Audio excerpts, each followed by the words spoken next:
Hi guys, Claire here from Imagine Kit Homes. Come with me today and I'm going to show you another little house in a box.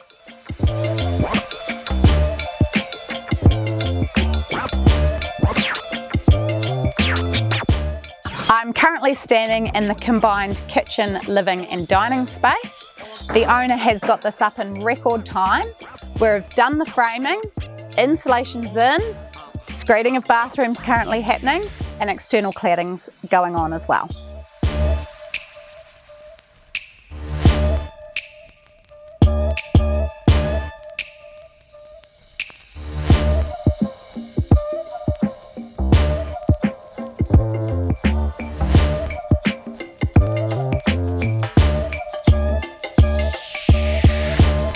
The Turpin design has a skillion roof, which gives a great sense of internal space with high set ceilings, and then it comes out onto a really spacious deck, which makes this little granny flat feel even larger.